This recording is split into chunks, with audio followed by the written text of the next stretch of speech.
Erev Tov Lekoulam, Erev Tov, et nous voici donc pour notre dernier cours avant la trêve estivale, la trêve de ce qu'on appelle Ben Azmanim. Après Tisha B'Av, on fera une petite pause de 3 semaines jusqu'à Elul, et ensuite on reviendra de plus belle avec des forces renouvelées pour continuer notre étude. Donc on est dans le livre de Shemot, on est au chapitre 3, Perek Gimel, verset Yud Gimel, verset 13. Alors, on est en plein dans la discussion entre Moshe Rabbeinu et Akadosh Baruch Hu au buisson. D'accord ? En fait, on vient de commencer la discussion. Et Moshe pose une question tout de suite. Oui. Alors, d'après nos sages, elle dure 3 jours. C'est déjà de la bonne discussion. Mais évidemment, ça ne se voit pas dans le texte, mais ce n'est pas très important pour notre compréhension du texte. Mais il faut comprendre qu'il va y avoir un jeu de ping-pong entre argument contre argument, parce que Moshe, il ne veut pas y aller.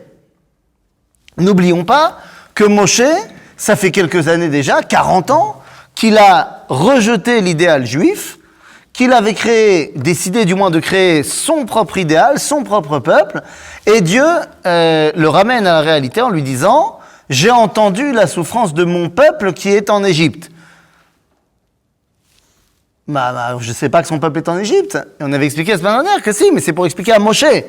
Mon peuple, c'est celui qui est en Égypte. Pas ce truc que tu es en train d'essayer de mettre en place à Midian. Donc tu vas y aller. Et tu vas aller sortir de là, tu vas aller parler à Pharaon et guider le peuple juif. Et donc on avait terminé là-dessus, en disant que, aller parler à Pharaon pour lui dévoiler Dieu. Pour ça, il faut quelqu'un qui connaît bien la tradition du dévoilement divin. En d'autres termes, ça s'appelle comment quelqu'un qui connaît bien la tradition prophétique dans le Tanakh ? Non, effectivement, un Navi, c'est quelqu'un qui est prophète, qui a le dévoilement. Mais comment ça s'appelle quelqu'un qui est un spécialiste du dévoilement, de la prophétie ? Dans le Tanakh, ça s'appelle un hébreu. Un hébreu. Hébreu. Ivri.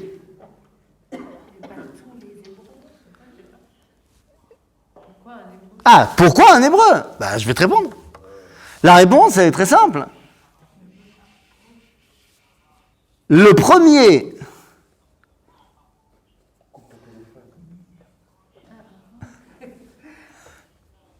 J'essaie de comprendre ce qui se dit, mais c'est compliqué. Il n'entend pas, c'est comme nous quand on entend.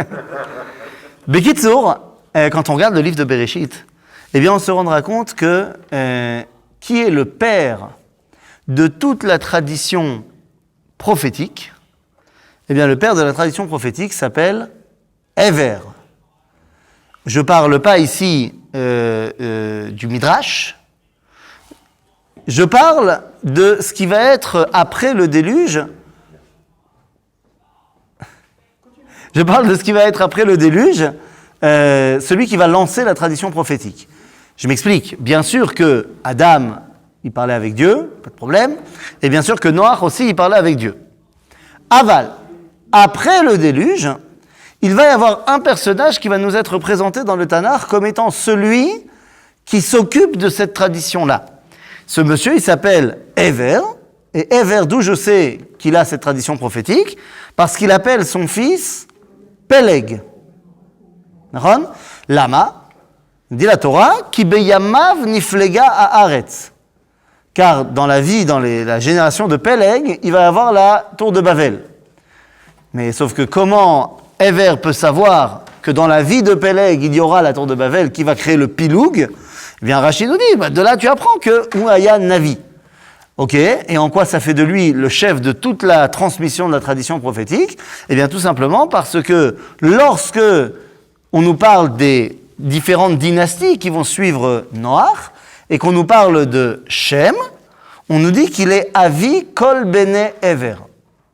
C'est-à-dire que le vrai patron de la famille, c'est Ever, l'hébreu. Abraham est un descendant de cette famille. C'est la raison pour laquelle, au niveau du sens strict et littéral du texte, Abraham est un ivri. Oui, il y a aussi le fait qu'il a passé le fleuve et tout ça, c'est très joli. Mais d'abord, c'est un hébreu. D'accord ? Donc, pour aller voir Pharaon et lui dévoiler le dévoilement divin, il faut un hébreu. Oui? Ever, c'est le fils de Shem. Petit-fils. Petit-fils de Shem. Même si, pour être exact, arrière-petit-fils. Mais oui. hier, avant d'avoir cette rencontre avec Oui. Dieu, Eh ben, est-ce qu'il priait Dieu, il parlait je sais pas, faut aller lui demander. il avait un contact avec Dieu? L'Oyodéa. Il s'entraînait, en tout cas, à ce que la Torah a appelé Ara Elohim. C'est-à-dire qu'il est évident que la notion du divin était quelque chose qui était central chez lui. C'est ça qu'il a été apprendre chez Yitro. Maintenant, comment était le dévoilement, je peux pas te dire. Je sais pas. Ok? Donc, pour aller voir Pharaon, il nous faut un hébreu, oui? Comment tu expliques que pendant 210 ans, ou autour de 210 ans, Hachem est resté muet? Comment tu expliques que ça fait 2500 ans qu'il est muet? Bon, on nous explique que dans tous les jours, si on observait bien les choses, on pourrait peut-être rencontrer Dieu. Bon. Non. Ani l'homme askim. C'est-à-dire quoi? Tous les jours, si on regardait bien, on regarde très bien, et on voit que Dieu, il a créé un monde extraordinaire, et on est reconnaissant de tout ce qu'il nous a donné, de tout ce qu'il ferait au quotidien. Et comme on a étudié la tradition prophétique, on sait que tout ce qu'il y a autour de nous vient de lui, mais non, on ne peut pas le rencontrer au quotidien parce qu'il a décidé de ne pas nous parler. Et ça fait 2400 ans que ça dure. Donc là, tu me demandes comment ça se fait que pendant 210 ans, il n'a pas parlé. Il n'a pas parlé. Peut-être qu'on ne méritait pas qu'il parle. Peut-être qu'on n'écoute pas des fois. Non, Rabotai. Non, j'entends ce que tu veux dire. C'est plus ou moins la même chose. Tu fais référence à des signaux énormes comme ça que Dieu nous enverrait et que des fois on les regarde pas. Mais tous ces signaux, et je suis tout à fait conscient qu'il y en a, hein, on a tous, alors à notre petit niveau, on a tous peut-être déjà vécu ce genre de choses, on a l'impression vraiment que c'est pour moi, ça c'est pour moi, machin. Et même de manière générale, de manière nationale, mondiale, des fois il y a des choses qui sont waouh, incroyables. Mais il n'empêche que ça reste quand même uniquement des allusions. Ça n'est pas Dieu qui parle. C'est-à-dire que les signaux dont tu parles, ils sont très importants, ils nous aident à nous reconnecter, ce que tu veux, mais c'est pas ça la névoie. C'est-à-dire quand Dieu il parle. La vérité, je peux pas t'expliquer ce que ça fait. Parce que je l'ai pas vécu. Mais c'est pas ça, c'est autre chose. C'est pour ça que Manitou, il disait, si tu veux savoir ce que c'est que la prophétie, sache qu'il n'y a pas ça aujourd'hui. C'est-à-dire que tout ce que tu as dans ce monde, c'est l'osé. Donc quand Dieu il parle, Dieu il parle. On n'avait pas dit que quand on viendrait en Eretz. Ça commence. Là, on est en train de préparer le territoire moral, mental, concret, pour que Dieu se dévoile à nous. Parce que oui, vous inquiétez pas, il va se redévoiler. C'est prévu. C'est-à-dire donc, à la question pourquoi il n'a pas parlé pendant 210 ans, je ne sais pas. Le fait est qu'il n'a pas parlé depuis maintenant 2400 ans.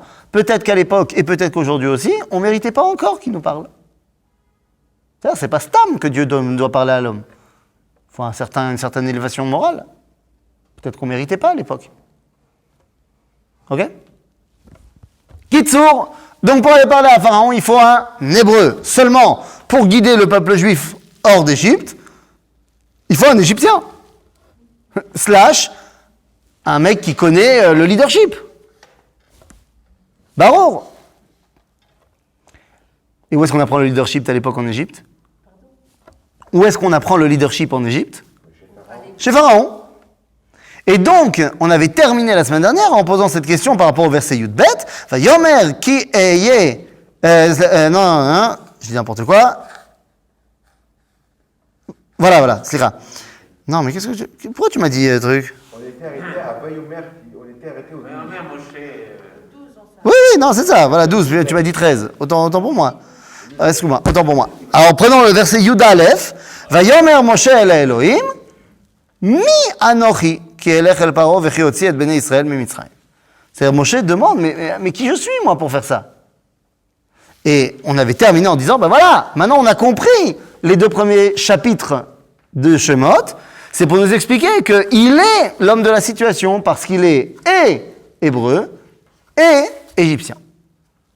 Ok, et c'est ça que Akadosh Baruch Hu va lui expliquer. Alors allons-y. Vayomer ki eheye imach. Ma. Qui est imach? C'est quoi ça? C'est quoi? C'est le nom de Dieu? Oui, c'est son nom. Ou je serai avec toi? Je serai, c'est la traduction. Oui, mais là, dans le contexte de la phrase, est-ce que c'est je serai avec toi ou le truc qui s'appelle Eye est avec toi? C'est pas clair. Ici, non, Eye c'est un futur, c'est sûr. Mais est-ce que c'est un des noms de Dieu? Ou est-ce qu'ici c'est je serai? Alors ici c'est je serai. C'est trompeur parce que dans quelques versets, il va dire que c'est ça son nom. C'est-à-dire, mais là pour l'instant c'est, en gros, t'inquiète pas. Eye imach. La notion de imcha ou imach, shelach ou shelcha, dans le Tanakh, c'est pas comme en ivrite moderne où c'est masculin ou féminin. Dans le Tanakh, c'est oui, mais de manière extrêmement large. C'est-à-dire que dans le Tanakh, imcha, c'est quand tu es actif, imach, c'est quand tu es passif. Ok? Donc, ויאמר כי אהיה עמך, וזה לך אות, כי אנוכי שלרתיך בהוציאך את העם ממצרים, תעבדון את האלוהים על ההר הזה. C'est-à-dire, comment tu sais que je vais être avec toi? Parce que vous servirez Dieu à la har hazeh. Donc ça veut dire que quand est-ce qu'il va pouvoir savoir que ça a marché la sortie d'Égypte? Juste quand ils vont arriver au Har Sinaï. C'est-à-dire, s'ils sont arrivés au Har Sinaï, alors la sortie d'Égypte peut être considérée comme la sortie d'Égypte. Ok? Chef Lama? Lama, c'est chachouv. Pourquoi est-ce que c'est important? Pourquoi est-ce qu'on peut dire que la sortie d'Égypte a marché si on est arrivé au Mont Sinaï? Quand on pense à tout ce qu'il va falloir pour amener tout un peuple, toute une nation Au Har Sinaï. à cet endroit-là, Oui, mais à ce moment-là, tu n'as pas besoin de parler du Har Sinaï. Tu peux me dire, jusqu'à ce que vous arriviez à Baal Tsephon. Pourquoi est-ce que c'est la longitude et la latitude qui est donnée? C'est quand vous serez là. C'est le lieu où eux, ils ont eu cette rencontre. C'est le lieu où il y aura la rencontre. Bidiouk. Alors, nous, on ne le sait pas encore, à ce moment-là du texte. Mais comme on a un peu triché, on sait que c'est de la même façon que c'est le lieu de la rencontre entre Moshe et Dieu, ce sera le lieu de la rencontre entre Am Israël et Dieu. Ok? Ok. Vayomer Moshe el Elohim. Ine anochi ba el bnei Israël, ואמרתי להם אלוהי אבותיכם שלחני עליכם, ואמרו לי מה שמו? מה אומר עליכם? מה אומר עליהם? C'est ok, très bien, je vais aller voir les Bnei Israël, ouais, bien sûr. Et je vais leur dire, le Dieu de vos pères m'a envoyé chez vous. Ils vont me demander quel est son nom. C'est... Ah, pourquoi est-ce qu'il ne s'inscrit pas dedans? Parce qu'il ne peut pas mentir à personne. Personne ne considère Moshe comme faisant partie du peuple juif mamash. Pourquoi? Parce que concrètement, combien de temps il a fait partie du Ham Israël? 24 heures. L'omachou. C'est-à-dire, Nachon, c'est le fils d'Amram, mais il n'a pas grandi chez eux. Tout le monde le connaît comme étant le prince d'Égypte. Caché. Donc il ne peut pas dire ça. D'autant plus qu'il y a un autre problème. Lui, il n'a pas besoin d'être sorti d'esclavage. Donc il ne peut pas s'inscrire dedans. Vebehemet Nachon, c'est l'une des raisons pour laquelle Moshe ne rentre pas en Israël. Lama, parce que dans la promesse qui a été faite à Abraham, eh bien, le peuple d'Israël qui va hériter de la terre d'Israël doit passer par 2 étapes, qui s'appellent Va'avadu, c'est grave, Ve'innu otam arba ma'ot shana. C'est-à-dire que la descendance d'Abraham doit être en esclavage, en servitude, et également en souffrance. Ok? Avdut ve'inouï. Le problème, c'est que, donc c'est les 2 étapes par lesquelles tu passes pour, au final, hériter de la terre d'Israël. Am Israël, il a été esclave en Égypte, et il a souffert en Égypte. Donc il a hérité de la terre d'Israël. Lévi, la tribu de Lévi, elle a été esclave en Égypte, mais elle n'a pas souffert, parce qu'elle ne travaillait pas en Égypte. Donc, nichnesu la'aretz, mais ils n'ont pas hérité de territoire, mamash. Moshe, Gam lo avdu, gam lo inu. Ou là, il y a guerre. Marqué dans la Haftacha de Avraham, Yado ateda ki ger yeh zaracha. Gerut lo haya, vegam inu ve'avdut lo hayu. Ok, donc Moshe, il n'est pas rentré du tout en Israël. Donc tout ça pour dire qu'il ne peut pas se mettre avec eux, mamash. Mais ce qui nous importe ici, c'est que Moshe comprend très bien ce que c'est que les Hébreux, et il dit ce qui va intéresser les Juifs, c'est ton nom. Parce que les Hébreux sont les Bnei Ever et sont les descendants de Shem. C'est-à-dire que eux, leur idéal, c'est de savoir le nom des choses. Parce qu'on avait expliqué au début du livre, c'est quoi le nom? L'objectif. Ok? Donc, les Hébreux, ils vont pas me demander ah ouais, alors Dieu qui nous fasse des miracles. C'est quoi son nom? Comme si tu me disais c'était le code. Le code d'entrée dans la soirée. C'est quoi son nom? Non, à ce BMS, c'est quoi son nom?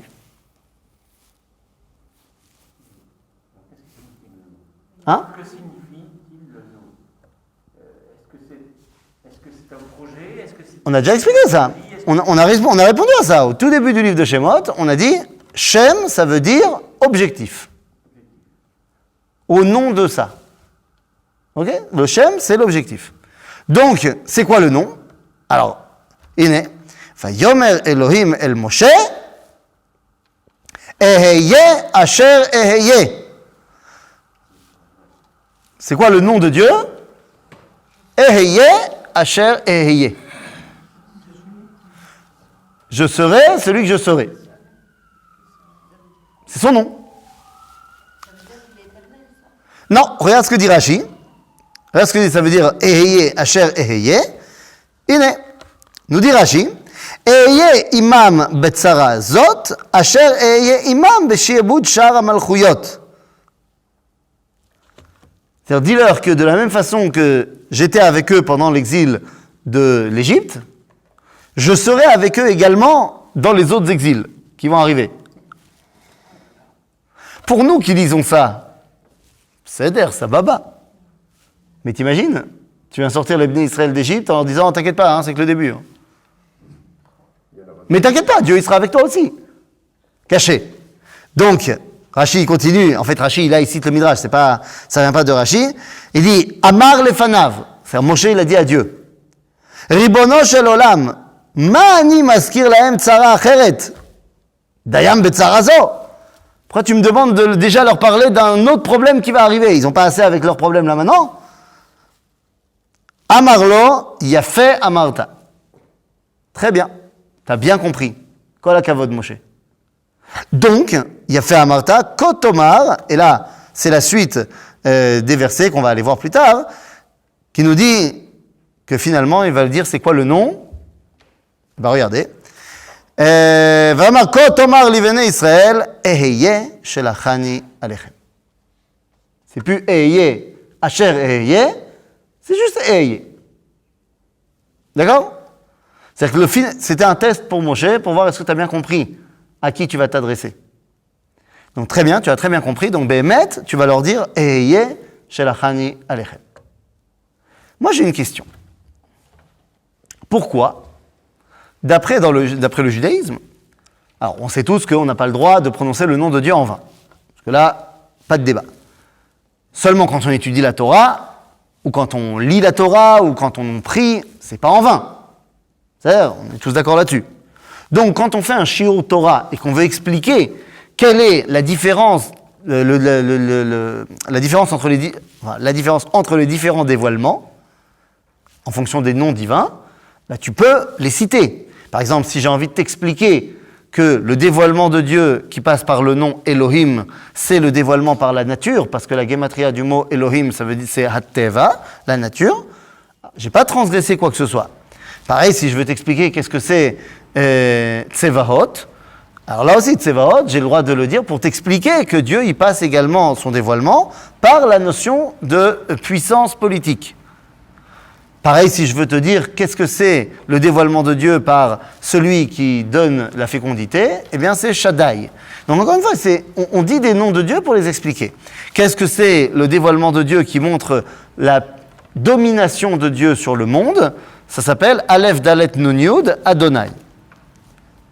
Et pourtant, Quand on va dans la Tfila, dans la Torah, dans le Limoud, quand on va arriver aux lettres du tétragramme, Yud, ensuite Hey, ensuite Vav, ensuite Hey, on dit pas. On dit pas. On dit Yudke Vavke, ou alors on dit Hachem. Et quand on va prier ou qu'on va dire dans la Torah, et qu'on va arriver à ce verset-là, on va dire Adonai, au lieu de dire Yudke Vavke. Lama. Alors nous dit la tradition juive, parce que c'est un nom qui est tellement élevé qu'il est réservé pour le Beth Amikdash. Et au Beth Amikdash, effectivement, le Kohen Gadol, quand il disait le Shem HaMefourash, donc Yudke Vavke, mais cette fois bien dit, avec les voyelles, comme il faut, à ce moment-là, tout le peuple se prosternait et disait Baruch Shem Kevod Malchuto Leolam Vaed. Oui? Est-ce qu'on a le droit de le modifier? C'est-à-dire? Mais quand on dit Yud-Ke, c'est une modification. C'est-à-dire que j'ai le droit uniquement pour ce nom-là. Parce que la halakha m'a dit que tu n'as pas le droit de le dire. D'accord. Donc en fait, je ne modifie pas, j'invente un truc. C'est-à-dire, je sais que tu sais de quoi je parle. C'est une espèce de compromis entre nous. Personne ne pense que Yudke Vavke, c'est un des noms de Dieu. C'est un consensus comme quoi, vu qu'on ne peut pas le dire, on dit autre chose. On dit n'importe quoi. Je pourrais te dire Chihuahua. C'est comme si on intervenait pour modifier. Oui, mais encore une fois, si tu veux, c'est accepté par moi et toi que c'est stam un mot. J'utilise stam un mot pour dire que je ne peux pas dire l'autre. Par contre, là où tu as raison, c'est qu'on n'a absolument pas le droit de dire ce que je pense être un nom de Dieu, mais modifier parce que je veux être plus religieux que les religieux. Par exemple, je n'ai pas le droit de dire Stam Kacha Elohim. Parce que là, parce que je n'ai pas voulu dire son nom, mais j'étais dans un endroit où je pouvais, où c'était en train d'étudier la Torah ou autre machin, donc, ou alors Adoshem. On n'a pas le droit de dire Adoshem. Ou tu dis Hachem, ça c'est quand tu es en mode parvé. Si tu es en mode Torah, bah, tu dis le nom qu'il y a à dire. Et si tu n'as pas à le dire, bah, tu ne le dis pas. Il y en a, j'ai entendu des rabbins dire Amon. Oui, c'est absurde. C'est absurde. C'est-à-dire, si tu es en train de avoir une conversation avec tes amis et que tu dis, tu veux dire en hébreu que ouais, Dieu il est génial, alors effectivement, tu ne vas pas citer un des noms de Dieu. Tu vas dire Baruch Hashem, Hashem Gadol, parce que c'est le nom. Le nom, c'est abstrait. Akadosh Baruch Hu. Ok? Maintenant, si tu es en train d'enseigner et qu'il y a marqué Aleph Dalet Nun Yud, ne change pas. C'est-à-dire, par contre, si tu es en train de tourner un film et que tu veux représenter le Kiddush, alors là, tu es obligé de changer. Ok? Donc, Mais la différence entre tous les autres noms et le nom. ah ben voilà, la différence c'est que Yud Kevavke, c'est trop fort pour pouvoir être utilisé à l'extérieur du Beth Amikdash. C'est-à-dire, ça représente quoi? Ça représente Havaya. Avar, Ove, Veye, l'avant, le pendant, l'après. C'est-à-dire que ça dépasse complètement la dimension de notre monde. C'est le créateur. C'est ce qui nous dépasse complètement. Donc dans le Beth Amikdash, le Kohen Gadol, ok, mais sinon, non. Maintenant, pourquoi je vous dis ça? Et pourquoi il ne serait pas caché finalement? Pourquoi on le dit ça? Pourquoi finalement il est dévoilé? Parce que tout le monde le connaît. D'accord. Pourquoi il ne serait pas caché? Ça permettrait peut-être de... Regarde, il y a une très bonne chaîne Facebook à laquelle je te conseille de t'abonner, qui s'appelle Shofar. Je ne sais pas si tu connais. Un travail extraordinaire qui est fait par le Rav Gabriel Lévy, mon grand ami d'ailleurs. Je viens de tourner des vidéos pour Shofar, mais on a déjà plein de vidéos du Rav Bochko, du Rav Cherki, du Rav Kling, et plein aussi de vidéos qui sont traduites en français, de personnages incroyables, mais qui font un très beau travail. Et la dernière vidéo là qu'ils ont postée, c'est le Rav Cherki qui explique qu'est-ce que ça fait d'avoir le Beth Amikdash. Je sais que ce n'est pas ta question, mais tu vas comprendre tout de suite. Il dit, la première phrase qu'il dit, c'est le Beth Amikdash, c'est l'inverse de l'acropole de Athènes. Ça veut dire quoi? À Athènes, dans la Grèce classique, eh bien, il y avait l'acropole. C'était là où le peuple se réunissait pour discuter de tout ce qui allait se passer dans la cité. C'est-à-dire qu'il y avait un endroit où, au centre de la ville, où les gens venaient. Le Beth Amikdash, c'est un endroit qui est au centre de la ville, où les gens n'ont pas le droit de rentrer. C'est-à-dire qu'il est au centre, tout le monde sait qu'il est là, Avalassor Likanes, Lama, parce qu'il y a déjà quelqu'un. Zé Akadosh Baruch. Donc, pour répondre à ta question, pourquoi ne pas le cacher? Au contraire, il faut qu'on sache qu'il est là, mais qu'on sache quelle est la grandeur de ce dévoilement-là, et que donc on ne peut pas le dire. S'il avait été caché, tu n'aurais même pas su qu'il y avait une grandeur de dévoilement. Oui, mais s'il était caché, tu n'aurais pas su que ça, c'est le dévoilement. Alors que là, tu le sais. Mais alors, je vous dis tout ça pour arriver à un problème. Parce que les Mekoubalim nous enseignent que plus la valeur numérique du nom de Dieu est grand, moins son dévoilement est grand. C'est plus la valeur numérique est petite et se rapproche de 1, de l'unité, plus c'est un dévoilement énorme. Donc ça marche, puisque Yudke Vavke, 26, c'est le plus bas qu'on connaisse. Ça colle. Sauf que, on vient de voir qu'il y avait un autre nom de Dieu, qui est Eheye. Et Eheye, c'est Aleph. He, Vav, Hey. Et ça fait plus 26. Plus bas que 26.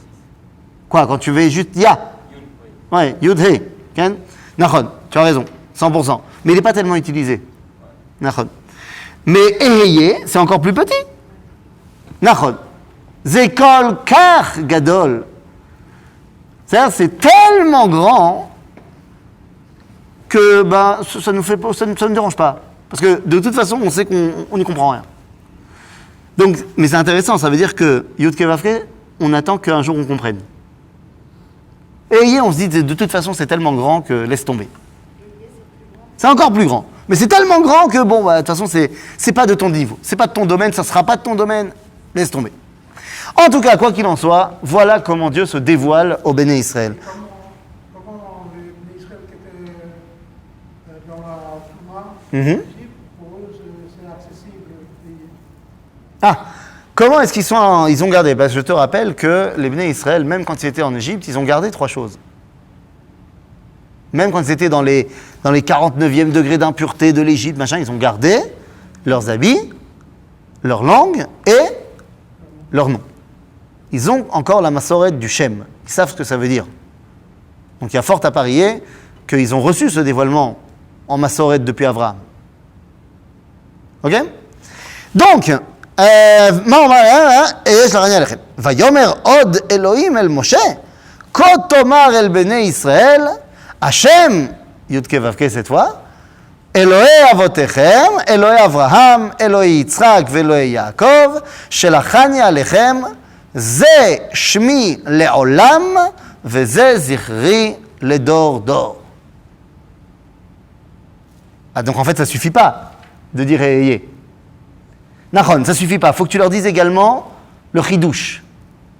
C'est que, Béhémet, dans ce monde, je ne me dévoile pas en tant que Eheye, je me dévoile en tant que Yudke Vavke.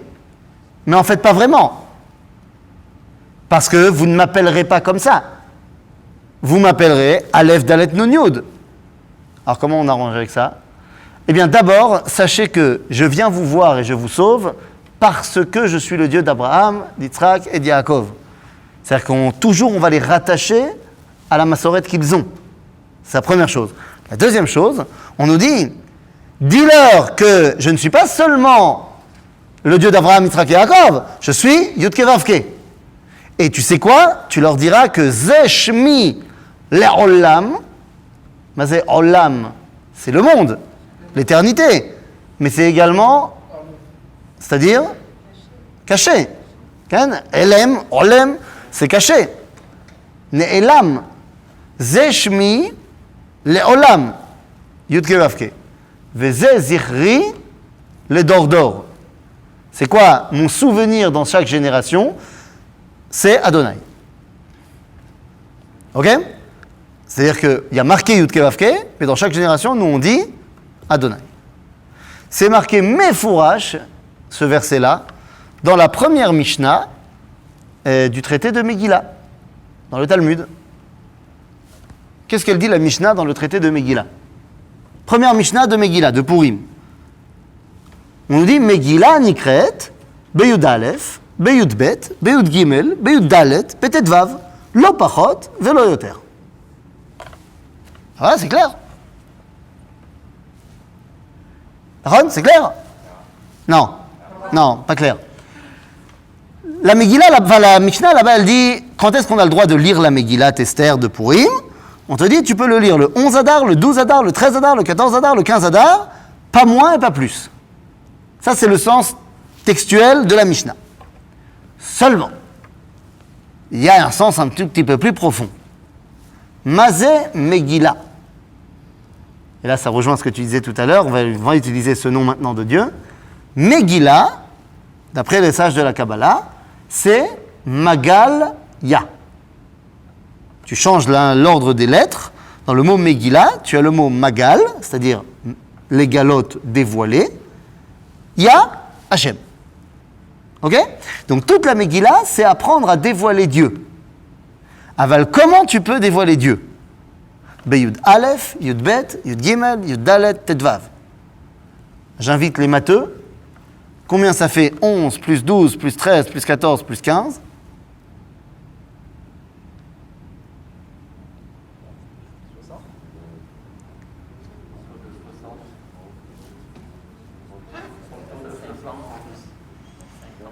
Qui va être en premier? Combien? 44. Ok. On est d'accord qu'il y a déjà 50, puisque j'ai dit 11, 12, 13, 14 et 15, c'est bon. Donc on a mis les dizaines de côté, on est déjà à 50. 1 plus 2, ça fait 3. Plus 3, ça fait 6. Plus 4, ça fait 10. Ok, on est déjà donc arrivé à 60. Plus 5, 65. Comment de 60 t'es arrivé à 80 en faisant plus 5? Il y en a qui doivent vite retourner à l'école. 65.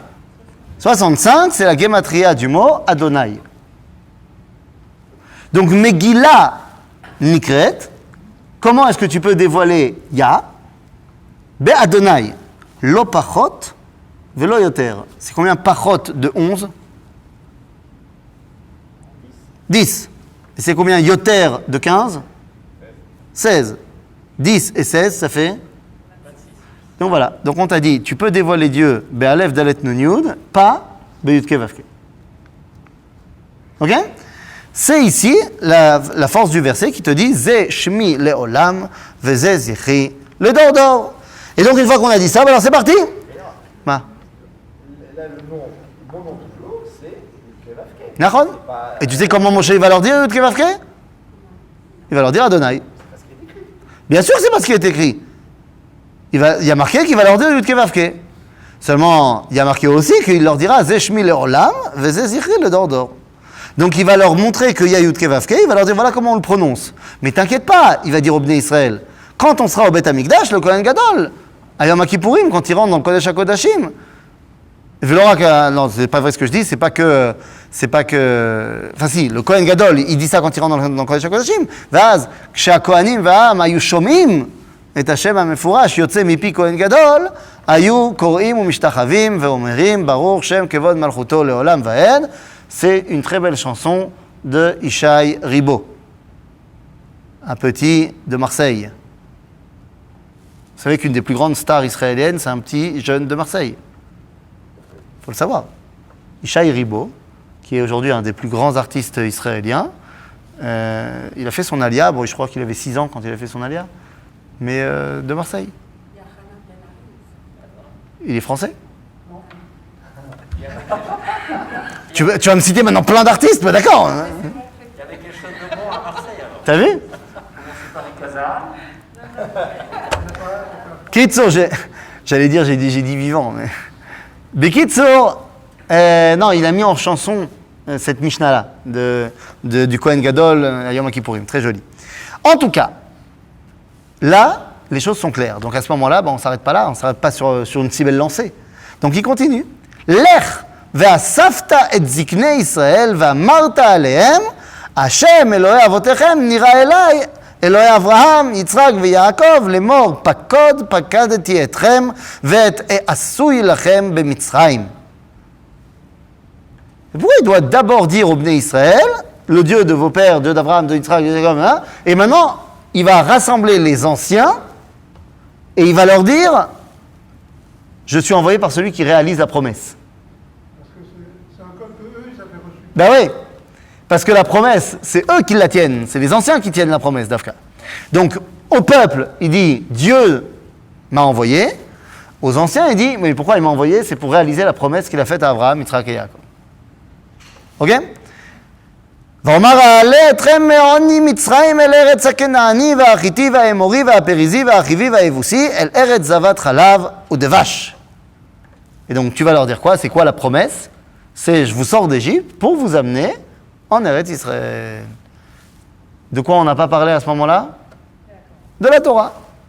נכון, c'est pas prévu au programme pour l'instant. ושמעו לקולך ובאת אתה וזקני ישראל אל מלך מצרים ואמרתם אליו השם אלוהי העברים נקרא עלינו ואתה נלכה נא דרך 3 ימים במדבר ונזבחה להשם אלוהינו. Et pourquoi est-ce qu'on change d'appellation tout le temps? Là, il dit, ok, donc tu prendras tout le monde maintenant que tu les as convaincus, tu vas aller voir Pharaon.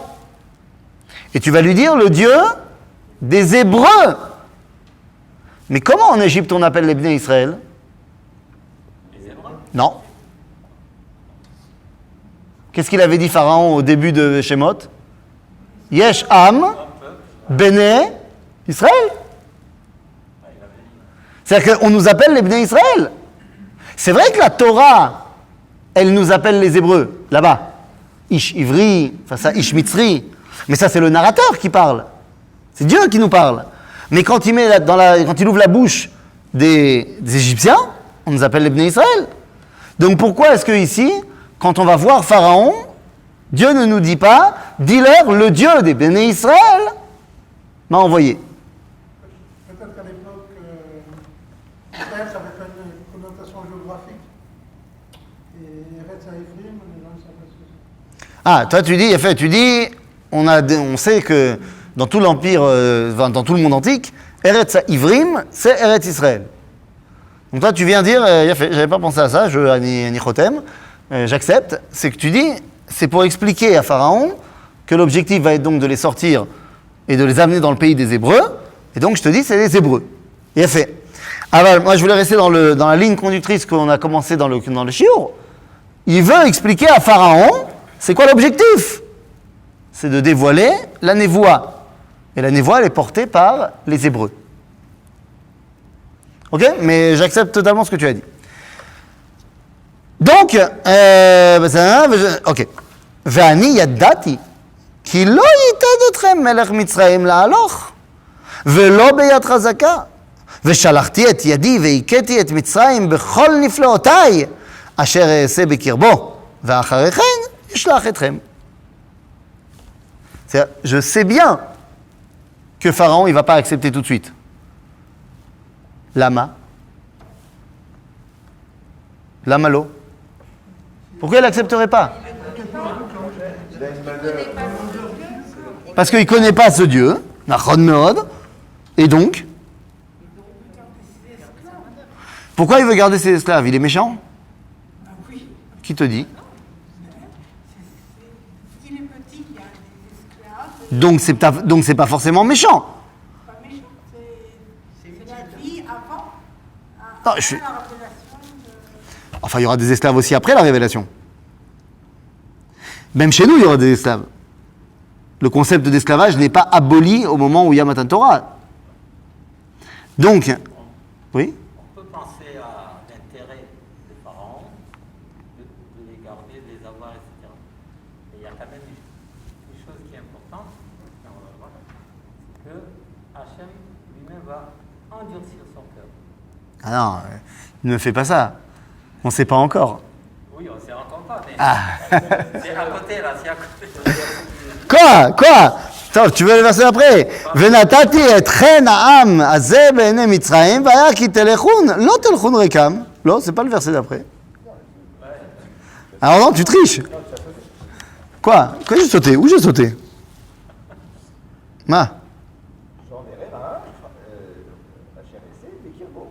Et après, seulement, il me renverra. Je crois qu'il a frappé. Mais à aucun moment on te dit qu'il lui a endurci son cœur. Non, il a frappé. Alors, ça, il a parlé, il parle. Lui, il parle d'endurcir son cœur. Bon, il doit frapper, c'est tout. Ça n'a rien à voir. Bon, donc je suis désolé de ne pas pouvoir parler de l'endurcissement du cœur de Pharaon pour l'instant.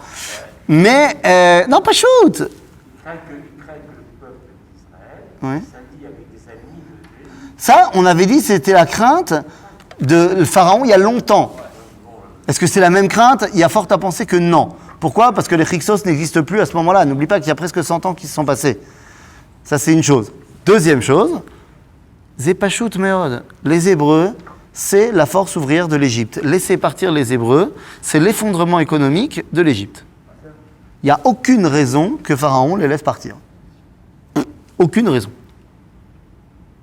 Et donc Dieu dit, je sais très bien qu'il ne va pas les laisser partir, c'est normal. Mais je vais lui montrer, et nifleotai. כן, ושלחתי את ידי והכיתי את מצרים בכל נפלאותיי אשר אעשה בקרבו, ואחרי כן ישלח אתכם. Hein? Alors ça, il va falloir qu'on réponde à ça un peu plus tard. C'est quand on arrivera au diplôme qu'on va répondre à ça. Ça, on va voir. ונתתי אתכן העם הזה בעיני מצרים, והיה כי תלכון לא תלכו ריקם. אל תדאג, vous allez aussi faire un peu de business avant de partir. ושאלה אישה משכנתה מגרת ביתה כלי כסף וכלי זהב ושמלות ושמתם על בניכם ועל בנותיכם וניצלתם את מצרים. Avant de partir, vous inquiétez pas, je vous donnerai des compensations, des dédommagements. Votre dû. Ouais, votre dû de ça. Il y a hier, c'était non pas hier. Hier c'était Shabbat. Est-ce que ça s'est passé hier? Grande question. C'est possible que ce soit passé hier. Non, vendredi, je crois. Massa ou Matan, gros débat avec mon fils. Alors, je recontextualise l'histoire. Il a un jouet, une grosse Kalachnikov. Pour X raisons, il l'a mis sur le canapé. Ok? Il n'était pas là, il était à la Ketana, machin. Sa sœur, ma fille et moi, on était dans la maison, et à un moment donné, je lui ai dit, assis-toi sur le canapé, je ne me rappelle plus exactement pourquoi, mais je lui ai dit, allez, assis-toi. Et elle s'est assise, et crac, elle a cassé la crosse du truc. Donc, j'ai reconnu mes torts devant mon fils, elle a dit, qui c'est qui a cassé mon... J'ai dit, c'est nous, c'est-à-dire, ma fille a dit, c'est toi qui m'as poussé, moi j'ai dit, ok, tu sais quoi, c'est Annie.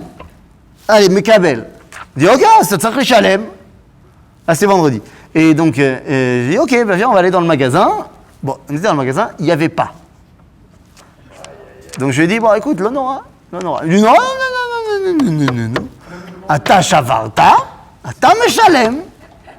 Je lui ai dit, ok, en ba'aya, mais je mets une condition. Je lui ai dit, c'est quoi? Je lui ai dit, je vais à la maison, dès qu'on rentre, je vais faire une liste de tous les trucs que toi, tu as cassés depuis que tu as à peu près 5 ans. Hein? Et c'est-à-dire, si celui qui casse, il paye. Hein?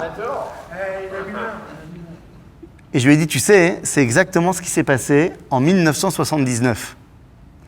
En 1979, lorsqu'on était dans les discussions, enfin en 78 en vrai, lorsqu'on était dans les discussions pour parler de paix avec l'Égypte, il y a un des négociateurs égyptiens qui a émis comme idée que pour avoir le traité de paix, en plus du Sinaï et tout ça machin, il faut que les Juifs, que l'État d'Israël rembourse tout ce qu'ils ont volé à l'Égypte en partant. Parce que quand ils sont sortis d'Égypte, d'après votre Torah, il y a marqué que vous avez pris Kesef ou Zav ou Smalot. Donc il faut rembourser. Et à ce moment-là, les négociateurs israéliens, ils ont dit En Ba'aya, mais à ce moment-là, vous devez nous dédommager des 210 ans d'esclavage. Ah, ils ont dit bon, bah c'est bon. Hein? Non, ils ne connaissent pas les Midrashim. Donc ils ont dit non, c'est bon. C'est bon, d'accord. On enlève ça. Bon, Bekitsour, Osmanat. Alors, est-ce que Moshe, il est chaud maintenant? Est-ce que Moshe, il va pouvoir y aller? Eh bien, il est Vayan Moshe, Vayomer, Vehen lo yaminu li. ולא ישמעו בקולי, ויאמרו לא נראה אליך השם. Moshe, il dit, ça ne marchera pas. Ils ne me croiront pas. Ils ne m'écouteront pas. Ils diront, c'est pas vrai, Dieu ne s'est pas dévoilé à toi. Non, là, il ne doute pas de la parole d'Hachem. Il doute des Bnei Israël. Lama? Pourquoi il pense ça? Hein? Pourquoi est-ce qu'il pense que ça ne suffira pas? Parce que lui, l'image qu'il a gardée en partant. Il est plutôt égyptien que... Ben évidemment! Parce qu'ils vont me voir arriver. Moi, je ne parle pas yiddish. Moi, je n'ai pas étudié au Beth Midrash. Moi, tous les rabbounim, ils ont dit que le Mashiach, c'était un rabbin avec des grandes péotes. Et moi, je vais arriver avec mon accent égyptien, avec ma jupette, avec ma barbiche. C'est là... הם לא יאמינו לי. ולא ישמעו... מה זה לא יאמינו לי? תראה איך אתה נראה. ולא ישמעו בקולי. Je ne parle pas leur langue. ויאמרו לא נראה אליך, אל אחד כמוך. מה פתאום? Hachem y avait dit pourtant, ils écouteront ta voix. נכון? נכון? Mais lui, il pense que venant de Vienne, et étant d'une famille embourgeoisée et assimilée, et ayant une barbe certes, mais pas de kippa, et s'appelant Théodore, eh bien il se dit que les Juifs ne vont pas accepter lorsqu'il va devenir le Mashiach. Vazma Koré, qu'est-ce que Dieu lui dit? Ah bon? Ah, c'est ça que tu penses? Eh bien, regardez ce qui se passe.